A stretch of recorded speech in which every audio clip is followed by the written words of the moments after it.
They have a bigger talent pool potentially, and they're going to give them anything it takes to potentially get this team back to a national championship. And if you want to set a legacy, you could maybe have one good year at Ole Miss and maybe potentially, 5 or 6 9-3 campaigns, but you're not going to make the playoff each and every season, or at least that's the mindset.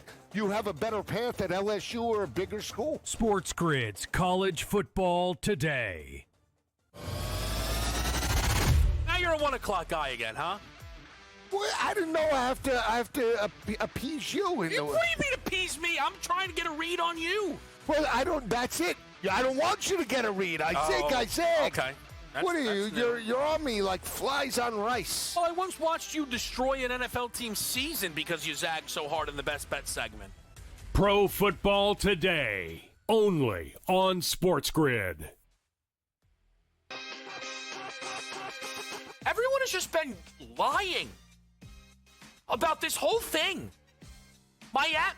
Okay. Of the top 15 teams in the country, there are 4 total losses to unranked football teams. Miami has half of them. Game time decisions, only on SportsGrid. Florida was thought to get Lane Kiffin, but they go and turn to Tulane head coach John Summerall. This is a solid hire, coach. He's a tough-minded coach. I thought he would be a perfect fit at Auburn, just knowing he's from Alabama. But I think Florida got an outstanding coach. He will be a tough nut that knows how to win football games. The Bowden Blitz, only on SportsGrid.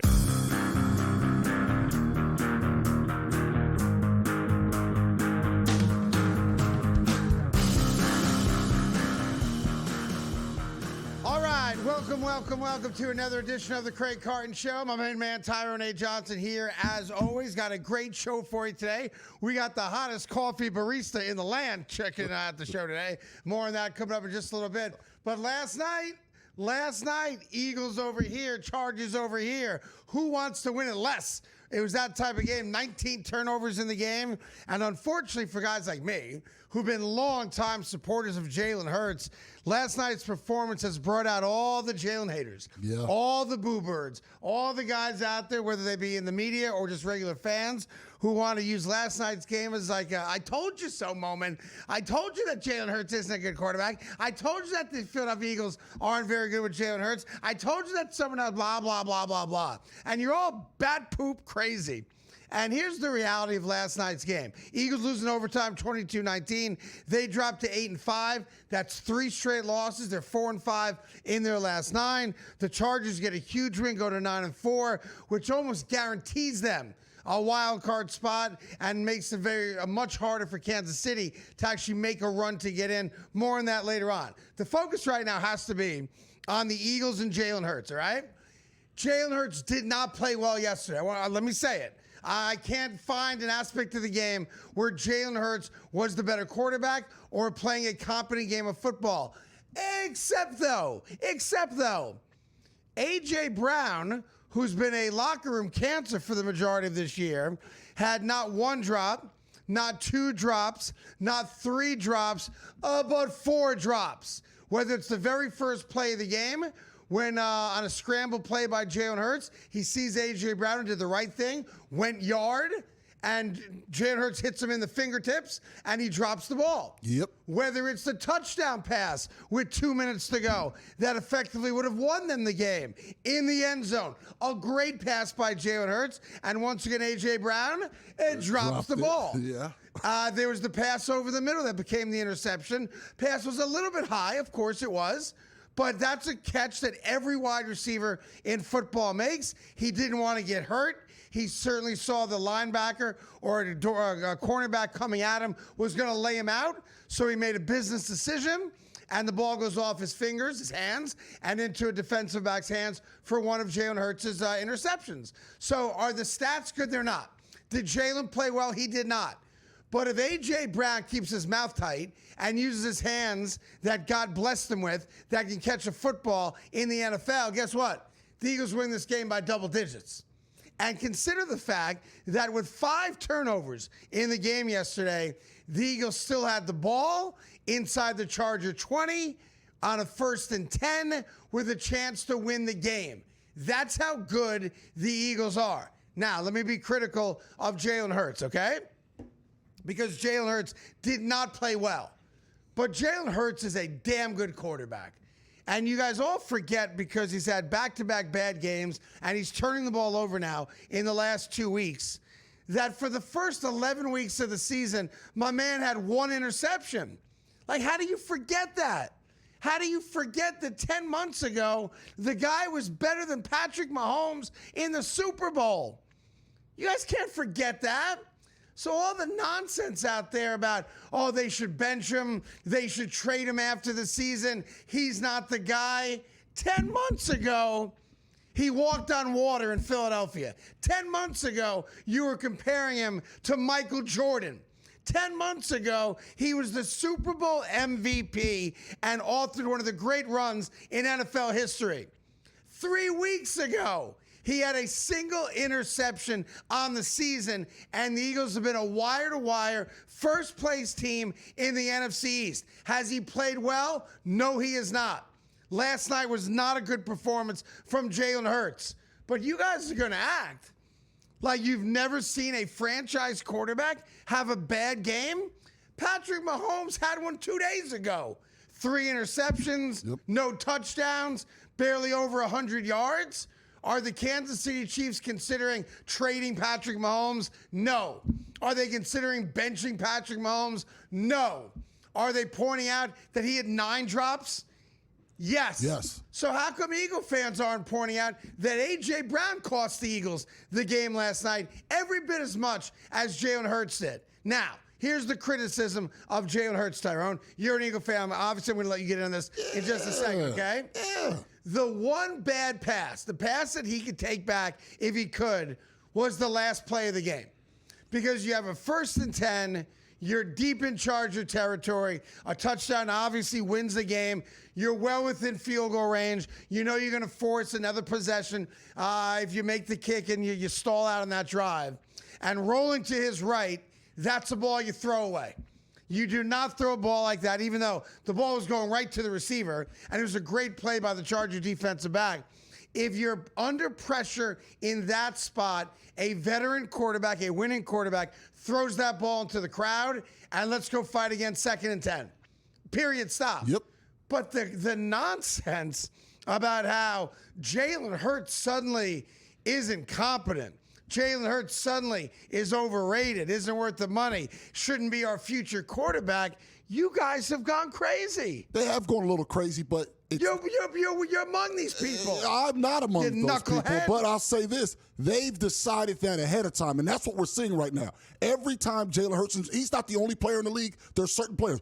I already know Shedeur Sanders is going, if he becomes a long-term starter, it'll be the same thing. Certain players, people make a predetermination, and they're looking to be correct about their thing, not about what they saw. And the thing with Jalen is always going to be, Jalen Hurts was along for the ride. He won because of the players around him. Well, then you got to say the same about Saquon Barkley. You got it right? He played with a great offensive line and all A.J. Brown and Devontae and all these weapons. Like, and Jalen's a threat in the run game, so it opens up for him. You have to do the same it's just thing. crazy to me. Like, some people, some cities don't deserve success. I'm sorry. If you're in Philadelphia, look, you can look at this a couple ways, Tyrone. One, you can look at the game as a standalone object. Yeah. And you can be very upset as an Eagle fan about the outcome of the game.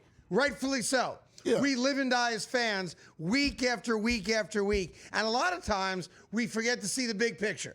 So if I want to look at the game last night as its own entity, yes, I'm upset if I'm an Eagle fan. The Eagles did not play well, and they had ample opportunity to win that game.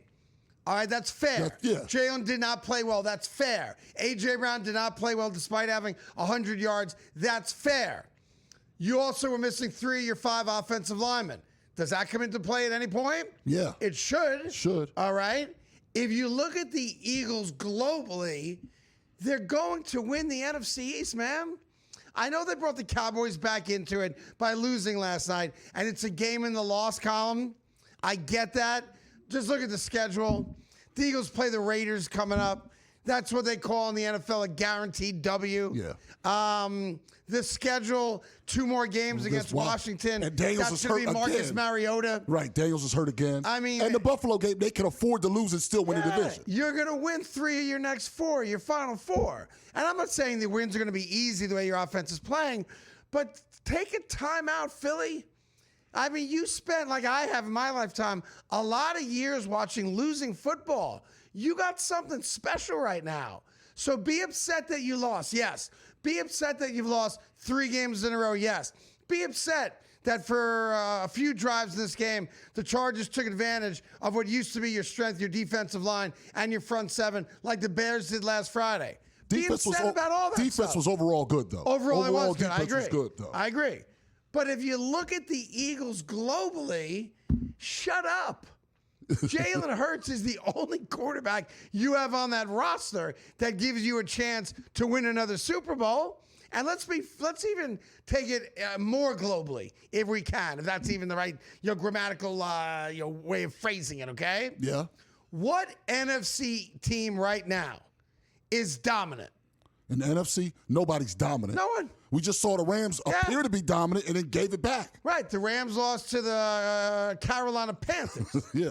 So there are very good NFC teams. The Rams is obviously one Seattle's of them. good, but we see Darnold Green Bay's throw. obviously playing well. Seattle, San Fran. Yeah. But every one of those teams is flawed. Yeah. Just like the Eagles are. So, I don't know what the odds are. I don't care what the odds are. The Eagles have as good a shot right now as any other NFC team to go to the Super Bowl. You got to stop, Philly. It's crazy to me. More on last night's game coming up, plus a lot of other stuff. We got a great show for you.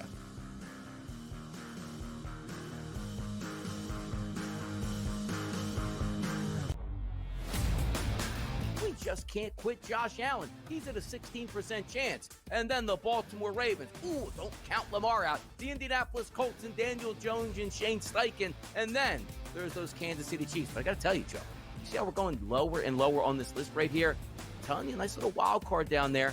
You plunk $100 back and get paid $1,429 back on Houston Texans. The Early Line, only on SportsGrid. You've got an 18-1-6 hockey team. You've got a 10-2 football team. So the best record in hockey, the best record in football, and top 5 in the NBA with Jokic and the gang, and the Nuggets at 14-6. And I'm saying to myself, what other town comes close to that? The Craig Carton Show, only on SportsGrid. You then had a sensational game with the Bears and the Eagles. Who knew how great the Bears were in terms of blowing out the Eagles and maybe having the NFC race go topsy-turvy. And then you also had the 2 NBA games. So it was a big win, I thought, for Amazon for their first ever really big Black Friday day. I think it's something we see them doing now forever on that Black Friday. Newswire, only on SportsGrid. Football contest season is back, and so is the Las Vegas Football Contest Show. Season 2, the sharpest football contest show in the land. Focusing on all 3 Circus Sports contests and the Westgate Superbook Super Contest, we handicap the games and release our contest picks every week of the season. Featuring Super Contest champions Brady Cannon, James Salinas, and former NFL player Mike Pritchard, all team will have you prepared this season like none other. Check us out every weekend right here on SportsGrid.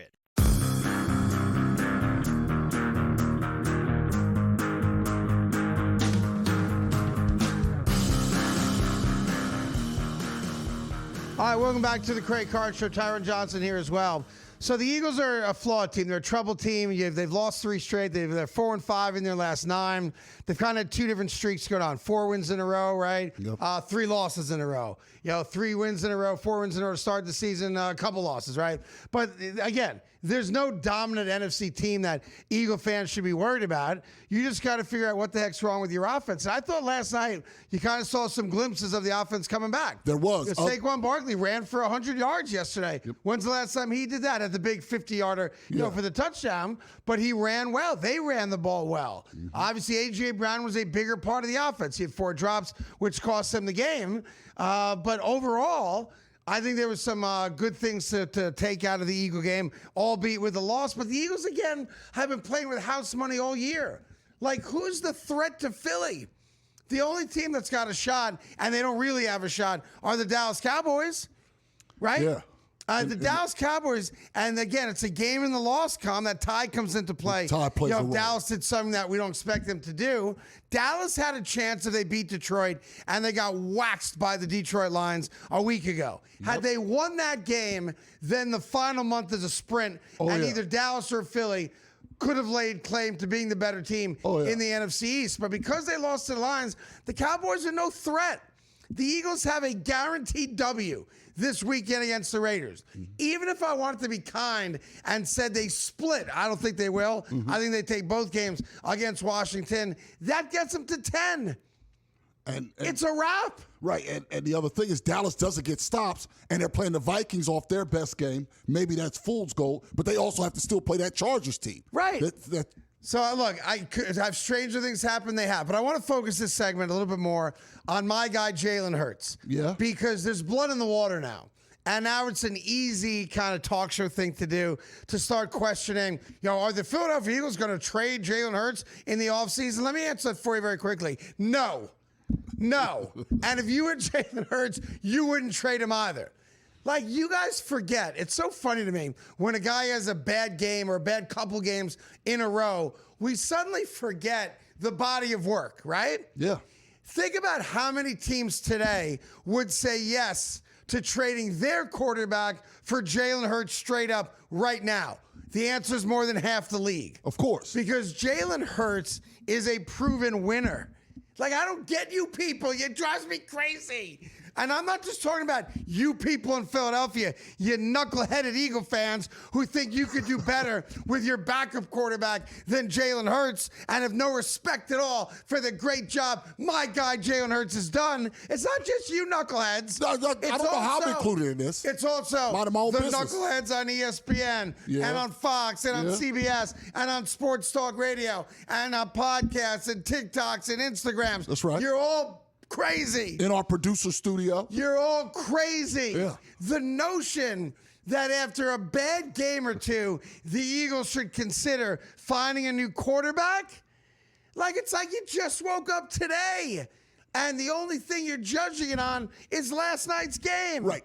And again, if A.J. Brown catches the football, the Eagles win this game by double digits, you knuckleheads. They do. Now, just to put that in perspective. It's driving me crazy, though, Tyrone. I see you all hyped up. Like, you moved the table I'm sorry, all 10 off the months spot. ago, 10 months ago, Jalen Hurts won the Super Bowl. He did, in a dominant fashion. They've been in first place, wire to wire, for back-to-back seasons now.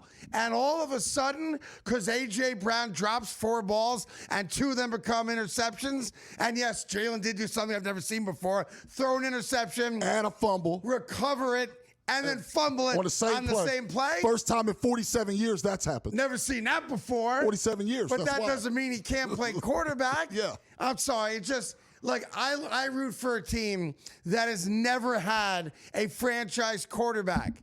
You guys have had a number of them throughout your lifetime as an Eagle fan, but only one of them has ever broken through as a legitimate starting quarterback to bring you a Super Bowl. Right, you had Randall, you had McNabb, and then now you have him in my lifetime, and he's the only one that broke all the way through. Right. Kind of taking the best and the worst. He's the best quarterback the Eagles have ever had. He is. And you guys are talking about him like he's Zach Wilson. See, not really, though. Like these people are emotional. See, you know how you're emotional in your defense today? You don't do anything for the emotional fan, the normal fan that gets emotional. Emotion shouldn't make you stupid. And unfortunately, the emotions from Eagle fans from last night's game have made them stupider than they already were. No, it made them stupid. They're not stupid. They're the smartest fans in America. But today... smartest fans in America want to trade your franchise. They don't want to trade them. Greatest quarterback in Eagles history. You know, people get in a fight with a spouse, and they get a little upset. They say things. They don't mean it. That's is that all right? This is. That's not me, because I'm under control. Yeah. Okay? I bet you if I was in crazy. Philly today and I turned on WIP, what would I hear all day today? No, you'd hear that. Now, some of that, though, is some of the people there are hot take machines, but some of them really mean it. But it's just they're emotional. They're emotional Again, people. I'll say in this a million Philadelphia. times. Emotionality, is that a word? I'm going with it. Sure. Should not make you stupid. And I know you're already half stupid in Philadelphia anyway, but the fact that you lost, I'm sorry, that was a little, that was a much. And you know what? And to think that you have True, though. You have the friends and family rule. You have the family rule on the show. I believe in your house there's some emotional Eagles fans that live there. Yes, my daughter's beside herself right now. My wife's beside herself right now. Well, yeah, they got stupid last night. No, they just emotional. I love my wife. I love my daughter. Making sure. But when they were, and by the way, our producer Ethan's wife, she's stupid also, emotionally. I want to be welcome back in the house. We're getting out of line here. Here's These are the deal. emotional people. You're all emotionally stupid. That's what you are. I forget what's the backup's name in Philly. I forget his name. Tanner McKee or something Tanner like that. McKee. I'm a McKeesman. Yeah. He's a Club Tyrone. Yeah, he's a Club Tyrone. Yeah, that's right. The Eagles would be better off for the rest of this year with Tanner McKee as their starting quarterback. Like, let that sink in. That's what you people are saying. It's crazy talk. I reached out to my guy Tanner. He backs Hurts 100%. Of course he does, Club because he Tyrone knows. member, a loyal. He Part of the knows deal. that Jalen Hurts is the best quarterback they got. He knows. He knows. He's ready. He's going to get his opportunity in another city via And here's trade. what's going to happen. You're going to score a 30-burger or 40-burger against the Raiders next week. The Raiders suck, right? And all of a sudden, you're going to have Jalen Hurts say in a press conference, is that what you wanted? Like he did last year when they said, we never he's throw going to come with his 300 best yards. chain. He's going to do all that. In the next segment, Craig, we have our first big baseball deal to talk about. Yeah, two huge baseball deals on the other side. See, look how stupid you just got. I'm in the middle of an Eagles rant, and you're bringing up baseball. I said the next You're segment. emotionally devoid of smarts.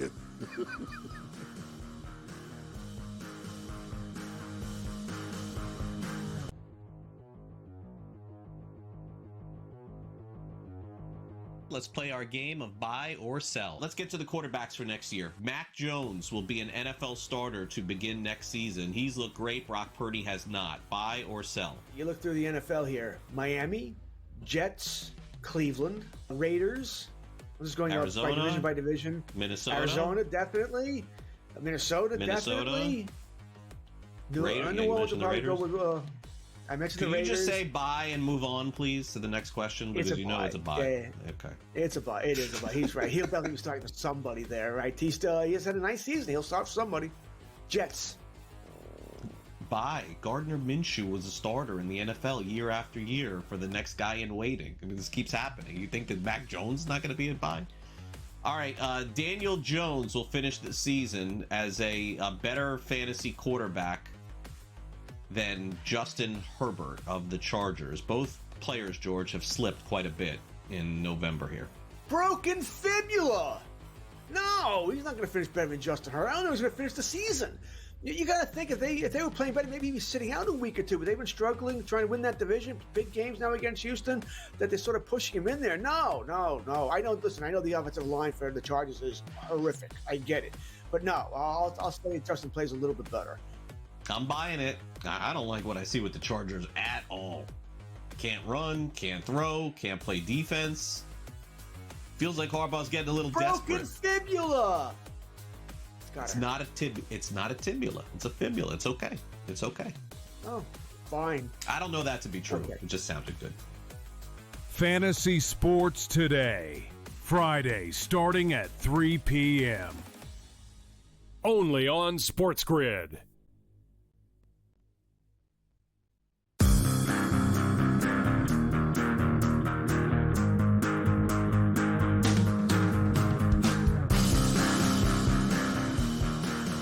Hi, welcome back to the Craig Carton Show. I could do the Eagles game last night all day today, but Tyrone just said going into the break that it's actually breaking baseball news. Yes. I don't know what it is, because I'm thinking football right now like most normal Americans, but I understand the Eagles losing last night made you emotionally stupid. So give us the baseball. Go ahead. Well, first, in the biggest news. Well, we got 5 minutes. Go ahead. For the biggest news, Kyle Schwarber back to the Phillies on a 5-year, $150 million deal. That 5 years, how much? $150 million. How old is Kyle Schwarber? Oh, 32. That is not going to age well, that contract. I think it'll age just fine. So the Pirates offered him $100 million. Rightfully so. He said no to that. He got 50% more. So $30 million a year. He was not the only Kyle person. Schwarber, $150 million. According to Jeff Passan. Great. Have a 220 leadoff hitter and see how that. He how batted that like takes 270 last year, hater. Now, this is what I'm saying. That's why you didn't want to talk about this, because your Yankees and Mets did nothing. I ain't worried about the Yankees. I was told yesterday the Yankees are plotting something big. Oh yeah, I'm sure. Yeah. I'm sure they are plotting it, and then we then call the that. season will start. We call that Scooble. Is what we call that. But you'll see. They're the Scooble. Scooble. They're not cutting the check for us to a Scooble. All right, so Kyle Schwarber, 32-year-old power hitter who doesn't hit for average. Second MVP doesn't this have a year. glove. Is pretty much a DH now. Yeah. Gets $30 million a year guaranteed for 5 years. All right, listen, if you're a Philly fan, you're probably happy with that. You are happy with that. $30 million. It's not my money. Because I know there was rumors that the Mets might want him. Yes, they did want him. I mean, I don't know that they did. If they wanted him, they would have gotten him. But go ahead. And then Edwin Diaz. Yeah, back to the Mets. To the Dodgers. Oh, boy. To the Dodgers. Boy, the Mets are having a tough off. Yeah, they wanted Schwarber. Obviously, they wanted Diaz. I tell you what. Also to the so Dodgers. Edwin Diaz, who's been the Mets' best closer since McDowell and Orozco, goes to the Dodgers. To the Dodgers. Do we know the deal or no? We do not know the terms yet. You know they do that deferred money and stuff. We might not know the deal that's for true weeks. too. So that means Sasaki goes back to the rotation for LA. Yes. Diaz becomes their closer. Yes. He's been a dominant closer outside of when he hurt his knee in that dopey celebration in the World Baseball Classic. Look, the rich get richer. And those two big dominoes in The baseball, rich get richer. other deals but will I now would say start. this, like if you're a Met fan, specifically on the Diaz deal, every Met fan, rightfully so, wanted Diaz back because he's a lockdown closer. He's a stud. Yeah. Right? And he's a fan favorite, all that jazz. How could you let yourself get outbid by the LA Dodgers for one of your own players? Like if you're both going after a free agent, you have a limit, obviously, to what we're willing to spend in total on our free agents. Right. Even though you have the wealthiest owner in the sport, you're not going to have $1 billion roster. And now that the Dodgers have kind of rewritten the rules of how to do all these contracts with deferred money, et cetera, you've got the wealthiest owner in the sport. Like Edwin Diaz is one of the best closers in the sport of baseball, maybe the best closer in the National League. Right? Arguably he is. Yeah. So why in the world would you allow Edwin Diaz to go to L.A.? And again, I don't know the terms of the deal. You haven't announced them yet? They do not have them I'm out sure yet. the Mets know the terms of the deal. Of course. It's going to have to come out as some ridiculously obnoxious deal for Met fans to accept why Steve Cohen and Dave Stearns, their general manager, did not offer him more to stay in town. Absolutely. Because, who's your closer now if you're a New York Met fan? Yeah, and how do you take them seriously as contenders talking about the Mets? You saw how the season ended, and now you're subtracting from that team before you add anything. Now, Schwarber going back to Philly has an impact possibly on Alonso now staying with the Mets. Absolutely. Alonso wants 7 years, ain't going to get it. He won't even get 6. I think the best case scenario, 5 years like Schwarber. maybe he gets a 5-year deal. Like Schwarber, yeah. And by the way, if Schwarber is set in the marketplace for power hitters who don't hit for average and aren't good defensively at $30 million per, would Steve Cohen give Pete Alonso the same deal? I don't think so. I don't think David Stearns is willing to give Pete 5 years, $150 or more. I don't see that happening. Well, I do think Kyle Schwarber is more important for the Phillies than Alonso is for the Mets. No, I disagree with that. In that Schwarber is beyond, it's not just on the field stuff. I know you have Soto and intangible Lindor, thing. but Alonso's huge for the Mets. He is big for them, but he's not the same intangible force. Well, he doesn't lead that he off. is. I'll And give you that. It's that he bats in the 2-hole. Also, the splits are ridiculous when he plays and when he doesn't play. And he played all 162 the last year. Phillies stay the same. Durability. They bring one of their own back. A team that was already better than the Mets stays better than the Mets. The Mets got worse today. Now, look, free agency is just getting underway, but you lose your closer. And again, I can't wait to see. This is going to have to be some kind of obnoxious deal that the Dodgers gave him that even a Met fan would say, I love Diaz, but we ain't paying him that. Right. I'm assuming it's going to be stupid. It almost has to be, right? You would think so, unless the Mets have another plan in mind. But I'll tell you this. If you're a Met fan, a Yankee fan, a Cub fan, a Red Sox fan, and it's probably one other team I'm forgetting right now that's loaded with dough, how do you sit back and watch the Dodgers do what they're doing without competing against them? It's one thing to get Japanese-born players because they have Ohtani there, Right. and that's a big draw for countrymen to go play with him. Of course. And I get that.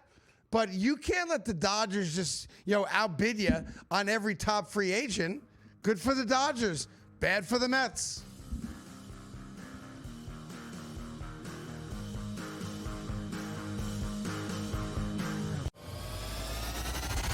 Now you're a 1 o'clock guy again, huh?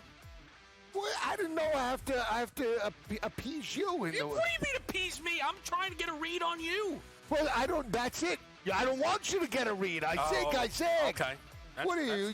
You're on me like flies on rice. Well, I once watched you destroy an NFL team's season because you zagged so hard in the Best Bet segment. Pro Football Today, only on SportsGrid.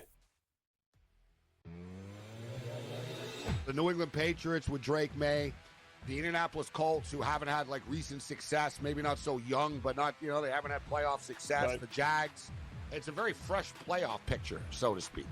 And Chargers hanging on right now to that 5. And Kansas City, Scott, they're going to need to beat the Houston Texans on Sunday night. Now it's real. Yeah. They lose this game, they're not making the playoffs. In-game live, only on SportsGrid. Ole Miss got left at the altar, and Ole Miss decided, I'm either going to let her continue to embarrass me, or I'm going to have some self-respect and kick her ass out the door and lock it behind her and not let her back in. And that, for me, is the right thing to do. Lane Kiffin had the right to leave. Yep. He chose to leave. I wish you the best of luck. Not really. The Craig Carton Show, only on SportsGrid. And FanDuel are getting ready to launch their own prediction market, so Polymarket will be coming back at a time when the competitive landscape is dominated by Kalshi, and soon it's going to have FanDuel and DraftKings in there as well, which I'm really eager to see what their products look like and how the timing kind of impacts the use of Polymarket. Will it be number one in the App Store for the next couple months? Who knows? Newswire, only on SportsGrid.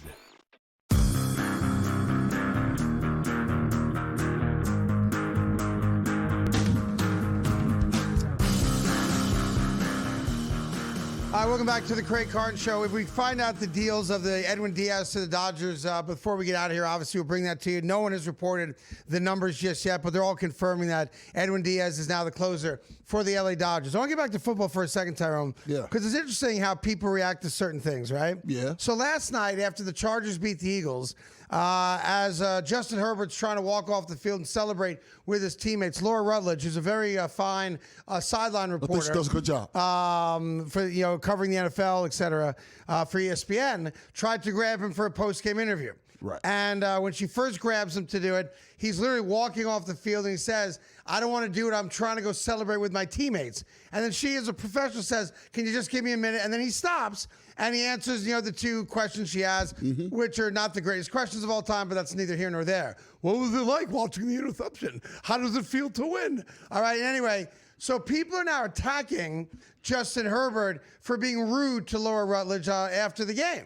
And, the notion is, hey, you make $200 million. The least you could do is understand the reporter's job and give her 30 seconds of your time. And that's fine if that's your take. I agree that, guys should make themselves accessible. They know the deal, especially as a quarterback of a winning team, that their sideline reporter is going to come find you. That kind of comes with the territory. But here's what's interesting to me. Everybody in the media now, and I think it's more out of a protective nature for a female reporter in this case. Possibly. I think that's part of where this is coming from, which I totally get and I'm totally good with.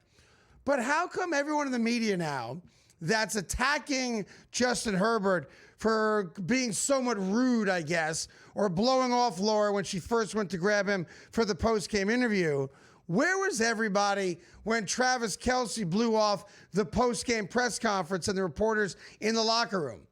Where was everybody for that one? Yeah, that's he wasn't fair. Rude, right? But he just no-showed you. Yeah, he was unprofessional. Yeah.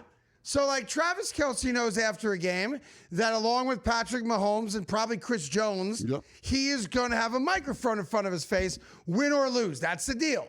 right? It is. And Travis Kelce decided, because he played like crap and he had the ball go through his hands that resulted in an interception that ended the Chiefs season and their dynasty, that he didn't want to talk to the media. He did the same thing after they lost to the Eagles, where he dropped the pass that led to an interception in the Eagles game. He no-showed then as well. Can't talk to the media when things go bad. I can only use the media for my benefit. And when things go well, I'll talk to everybody, and I'll be the first to get up with the day so the microphone's in my face.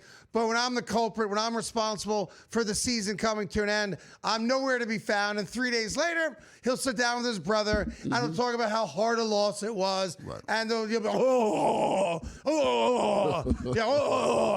be that kind of, you're fantastic, you're terrific. I feel so, stop. It's embarrassing, right?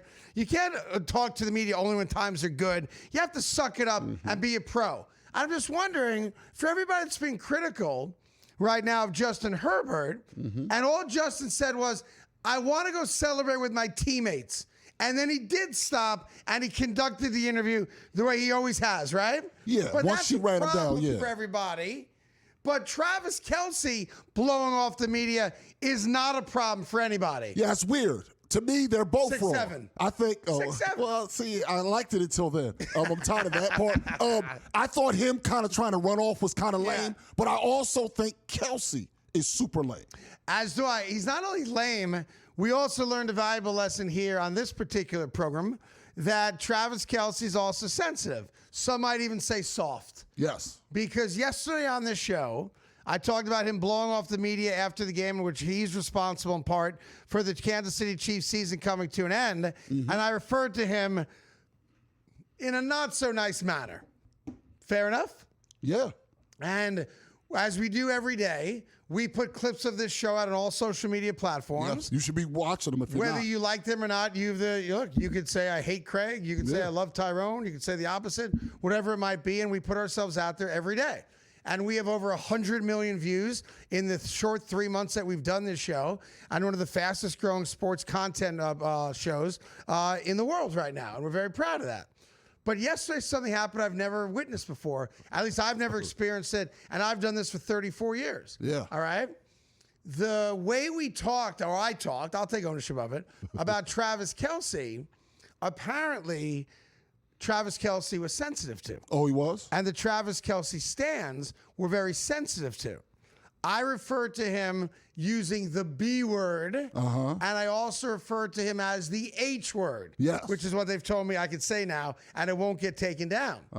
And after literally like 500,000 views and tens of thousands of likes on the video we put out, we got community noted on it, and we had our video taken down. You can see right there.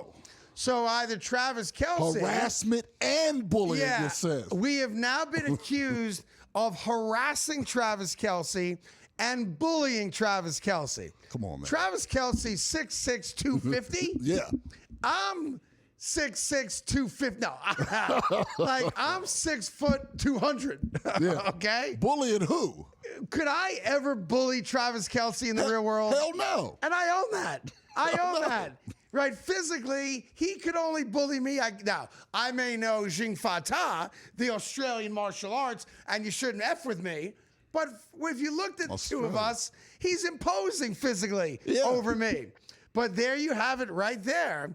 Travis Kelce, or his people, or his lunatic, rabid fans, who are really just in love with his fiance, that was on TikTok, right, guys? That was TikTok. Yeah, went to TikTok and reported us for bullying and harassing Travis Kelce.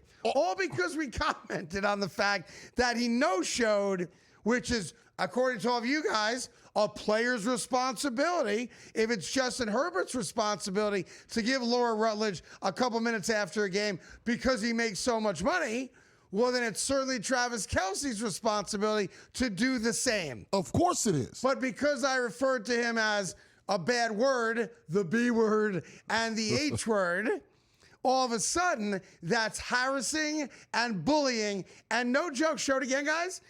It got taken down. It got taken down. It got taken down after 500,000 views, thousands and thousands of likes. Someone decided that was harassment and bullying. That's ridiculous. How soft can you people be? I mean, we got to do better. How sensitive can you Travis Kelce stands be? Wah!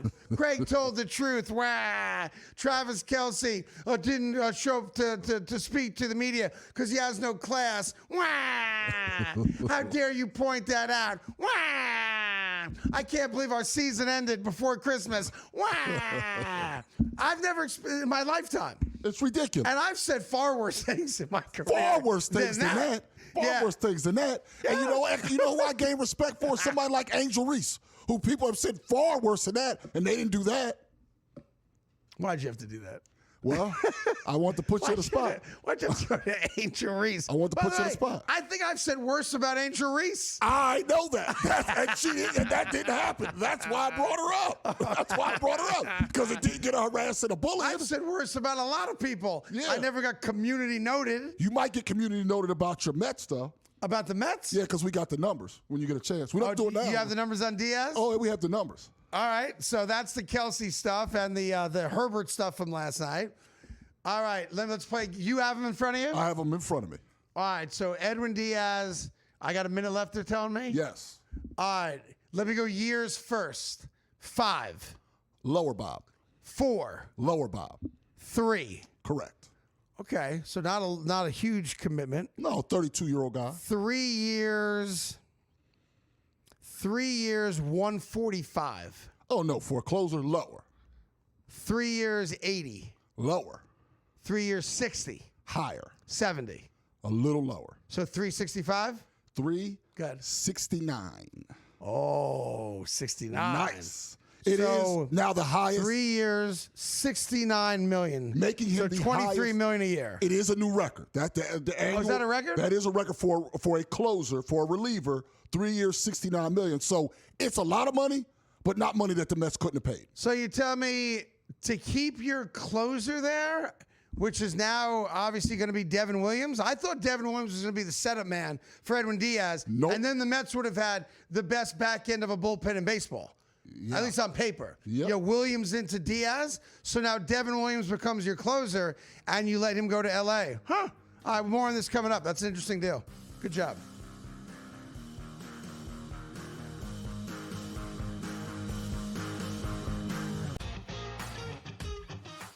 Nobody bats 300 anymore because the value of hitting a fly ball, which could eventually become a home run, is so much more valuable. It's when the shift in the NBA went from 2-pointers to 3-pointers. Well, if I can make 40% of my threes, I'm just going to jack threes all over the place. There's more value in that. Well, there's more value in just like ripping driver most of the time.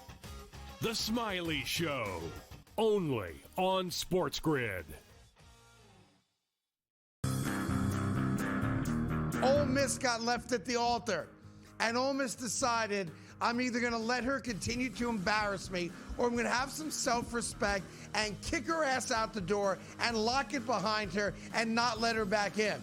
And that, for me, is the right thing to do. Lane Kiffin had the right to leave. Yep. He chose to leave. I wish you the best of luck. Not really. The Craig Carton Show, only on SportsGrid. You take a look at it, you say, all right, well, can they do this? But the one thing I know, every year I love the SEC championship game. Like this year, we're going to get a pretty good treat in the Big Ten because you have Indiana and Ohio State. But every single year, it's never like I don't have to watch that. Because the reason I bring that up is there's a game that's going to be on 8 o'clock that probably should just be played at midnight or 1 a.m. The ACC championship game. Like, things are not the same. The Early Line, only on SportsGrid. It's stunning to think that, right? And I had the over on the win total, or going into the year with the Patriots, was 8.5. I thought they could win 10 games. They've already won 10 games. And that is a stunning turnaround, you know, to go from worst to first here. And they're not the only team that could do it. The Jaguars could do it too. They are right on that precipice here if they handle their business against the Titans the next couple weeks and, you know, at least split between the Indianapolis Colts, those two games. Fantasy Sports Today, only on SportsGrid.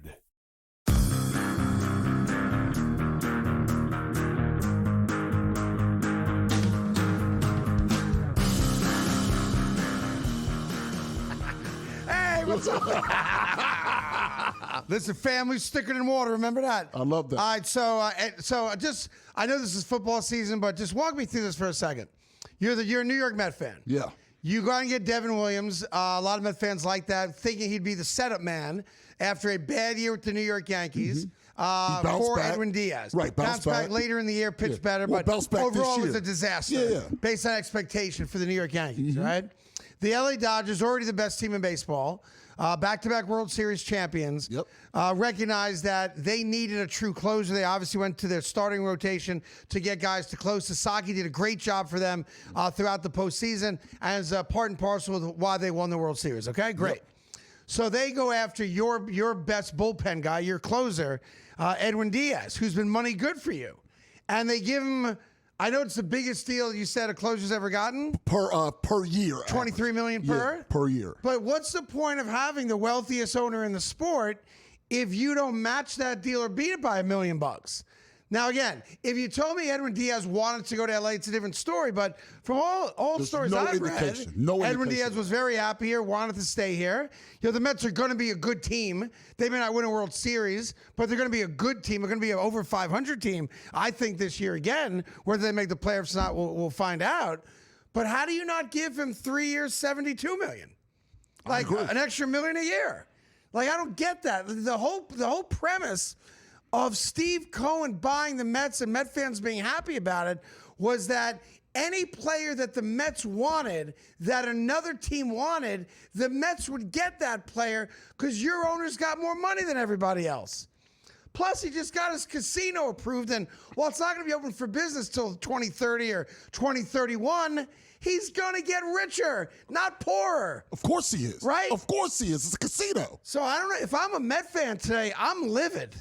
Not that, Edwin Diaz is the second coming of Trevor Hoffman, but the reality is that Edwin Diaz is the best closer you've had for a long period of time. Yeah. And you went and got the perfect setup man. And I don't want to get too in the weeds on it, but tell me in the history of baseball, a top 10 closer whose best pitch was a changeup. No. He doesn't beat you by throwing 103 miles per hour. He doesn't have the splitter. Right. He throws an off-speed pitch. Right, he's not breaking bats. He's not doing any of that stuff. And ask Pete Alonso what it was like when that pitch was coming at him in the playoffs 2 years ago that ended the Brewers season. Yeah. Right? Uh-huh. So, to me, you can try to, talk your way through why this is not that big a deal because you got Devin Williams. This is a huge deal if you're a diehard Met fan.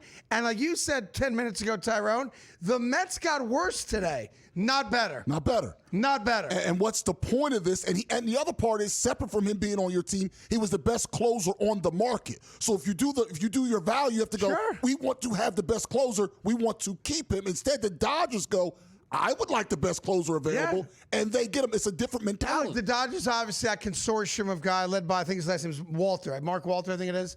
They have a lot of money, obviously, also, and they're really smart It's in what It's that Guggenheim money. It's the Guggenheims. Yeah. Whatever. I thought Walter was the lead guy in that group. No. I think the name is right. I'm just saying that's where they get. That's where it just. And I'll tell you something else. Guggenheim money. It puts the Yankees under the spotlight now too. It does. Because I don't want to hear, well, Hal Steinbrenner is only worth $1.6 billion, and Steve Cohen's worth $12 billion, and the Guggenheimers are worth $15 billion, or whatever the number is. I don't know.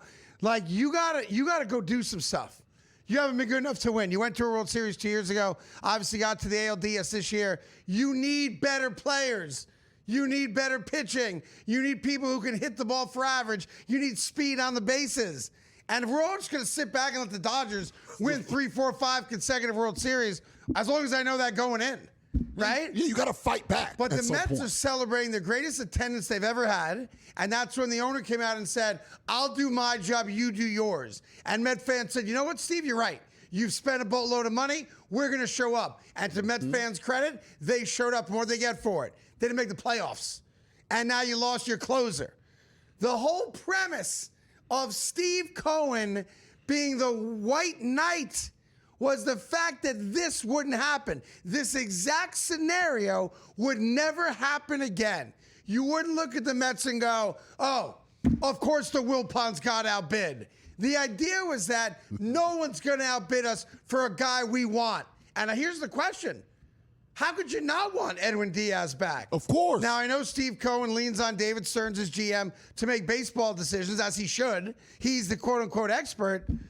But, man, That guy hasn't done a good job since he got here. He's getting destroyed. I'm looking through on Twitter in real time. He's getting destroyed. I'm with by Met Mets fans on this one. Destroyed. And I was a long lifetime Met fan until 2009. And quite famously jumped ship and became a Fugazi Yankee fan. And this is the reason why. Stuff like this. This is the exact reason why I decided to put on the pinstripes. And by the way, memo to the Yankees. You better have an active offseason also. You better go after some people. You better go get Scooble if he's on the market. You better figure it out. But for the moment, the focus should be on the New York Mets. And I feel for you, Met fans. What a lousy Christmas you're going to have now. You didn't get Schwarber. I know you thought about getting him. Yeah. He goes back to Philly. You lose your closer. No one's moist over the fact that Devin Williams is now your de facto closer, right? Pete Alonso may not be coming back. Yeah, there's no Alonso things now other than. Well, I can tell you as a fact. I know this is a fact. Stearns hates Alonso. Yeah, and by the way, to show you how weak the market is right now for Pete Alonso, the winter meetings just started, and Pete Alonso is physically at the winter meetings. Because Scott Boras, his agent, recognizes that there's no market for him. So what Boras is now doing is allowing Pete to meet people face-to-face in person to try to show them what a great guy he is. But nobody cares if he's a great guy.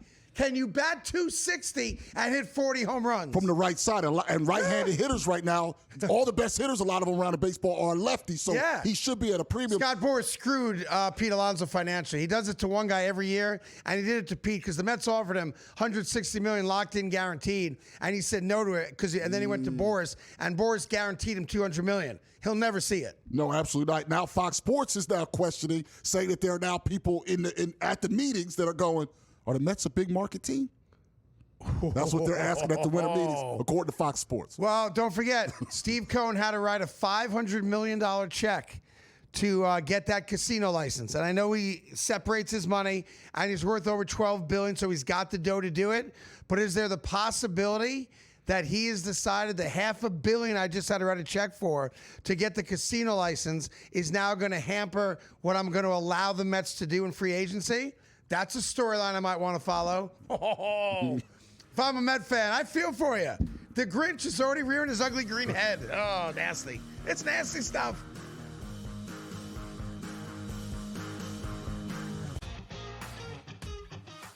Nobody bats 300 anymore because the value of hitting a fly ball, which could eventually become a home run, is so much more valuable.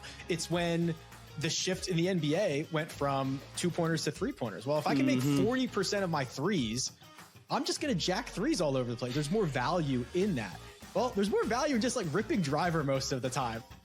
The Smiley Show, only on SportsGrid.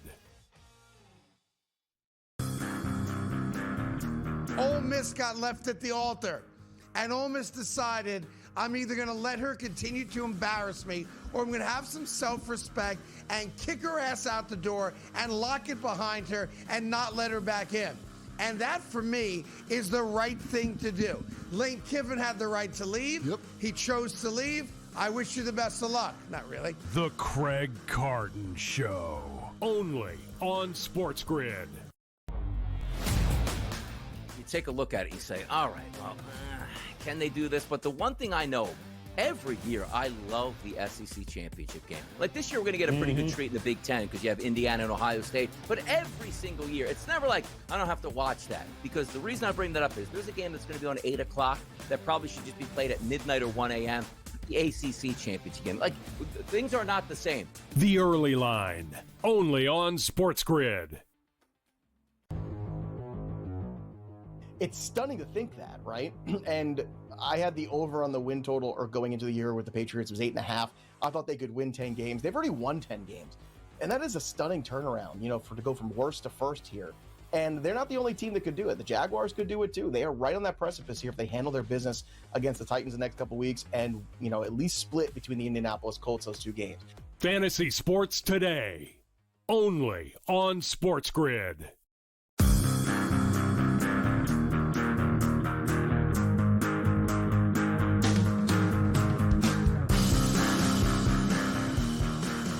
Welcome back to the Craig Carton Show. The winter meetings are happening, so obviously some baseball, hot stove will heat up. If something breaks, obviously we'll talk about it and have at it. We only have a few minutes left here. We can't do the whole show and not acknowledge the ridiculous story from yesterday that has been confirmed, that the Indianapolis Colts picked up the phone and called 44-year-old grandfather Philip Rivers to have him come to Indy for I guess a workout to see if he can still get around a football field and throw the ball and all that jazz. And no joke, they're considering him, a guy who's not played football in 5 years, is now being considered to start for the Colts the rest of the way. Yes. And for those of you that don't understand how hard it is for your franchise to find a legitimate veteran or competent franchise quarterback, the Colts are a playoff team as of today. Yes. Obviously, they're going the wrong way fast, and based on their schedule, they may not win another game. But you're telling me there's nobody alive in their 20s or 30s that the Colts could have called to come in and play just competent football, hand the ball off 40 times, maybe throw a couple screen passes, a couple slants? Like, you're telling me there's not a quarterback on a practice squad? There's not a quarterback that got cut back in August? There's not a quarterback in the Arena League? There's not a quarterback anywhere on the planet? You have to pick up the phone and call a guy that's a grandfather. Literally a grandfather. And hasn't played in 5 years. Like, he's Hall of Fame eligible next year. Right. He could be getting inducted before the Hall of Fame game this summer, and instead he might have to reset the clock because he played. Yeah. This is insane. Now, I know he's got some of his sons play either high school football, maybe even college football. And I know he's a high school coach, so he's definitely on a field. But he's 44 years old. Now, according to multiple sources, the workout happened last night, and apparently he, quote, looked really good. I'm sure he did. You know why? Nobody was chasing him. Right. The first time he gets hit, he's probably going to go back to his wife because he spends a lot of time with her. So that's one story. And if he looked good, I mean, like I tell you all the time, some people just don't want to be home anymore. And when you got, I don't know, 19 kids and grandkids and all that stuff, I totally understand why you might want to get out of the house for just a month or two. That's one story we didn't get to. Another story we didn't get to is Nick Bosa. I think he's out for the year, right? Nick Bosa got hurt, out for the year. That is correct. He's 28 years old. He's now a coffee influencer. And he puts out lots of videos, and the videos are going viral, but there's a reason they're going viral, and it's not because Nick Bosa's ripped. He is, and a lot of these videos, he doesn't have a shirt on. I get it. He's eye candy. Oh, look how hot he is. But it's because of his 20-year-old. 20-year-old. That's fine, right? 28 to 20. Girlfriend. I mean, it's legal. That's her right there. Which, by the way, memo to all you hard-up guys trying to start influencer careers. Yeah. It's not hard. Date that. Yeah, but or pay that to be in your video. Right, but you think how that hard is you this? think that part's the easy part? That's the easiest That's the hard part. No, then you put her on camera, then you become an influencer. You have to get the model. She's literally a model. Yeah, it's called cash. You think that dude, what's his name, Neon? N3on, whatever that streamer's name is? Sure. He just has hot girls on all the time. Yeah. He's like a billionaire now. Right, money. Yeah. Where are you going to get the money from? You scrunch it together. You ask your friends. I don't know. But I don't know what her name is, but that's Nick Bosa's 20-year-old girlfriend. Now, is it weird that he can't take her in public? What's weird is that she can't drink. I mean, I'm just saying you go out to the bar and then, she's not allowed in. Is that weird at all? I'm not about the 8-year gap. You don't take that out. Then that's not your girl. Trust me on this one. You lock all the doors. You turn the phone off. You cut the power to the house. What are we doing? You know exactly what we're doing. Now you build a nice fire. You order in some sushi, and you call it a month. All right. Go out. She's there willingly, right? You don't go out. Well, I'm saying she's there willingly. The way you described it, are we sure she's there willingly? When you're with that, you stay home. Is she go there out willingly? Huh? It's very important to me that you answer this. I think she's there willingly, yeah. Oh, you think? Yeah. I'm thinking locking the doors. Probably leave the door open. She doesn't want to leave. Instagram's, you know what? I can't say the word anymore. Yeah, I got you. I just one of those Instagram hoes. She's a regular model. I think she signed with a real agency. Yeah, she's beautiful. Yeah. All right, 1 minute we got left in the program. Your guy Shadur Sanders is named starter for the rest of the season. That's right. Oh, what was the option? Phillip Rivers. Little Gabriel. Go back to Gabriel. Boy, you know his fiance is furious on social media right now. Yeah, she is furious. And then real quick, door A or door B for the final story? Let's go door A. All right, door A. Remember that girl, Bonnie Blue? Oh, yeah. You're not going to see Bonnie Blue ever again. She got arrested in Indonesia for having a bang bus. In Indonesia? Yeah. Why not stay where she lives? Why not, like, Chicago? Right, Indonesia. Yeah. I think they frown on porn, so she got arrested looking at 15 years. She's in lots of trouble. Thank you for watching. Don't forget, download the podcast, subscribe to the podcast, and comment on the podcast, and watch us every day live at 11 on SportsGrid. Have a great day.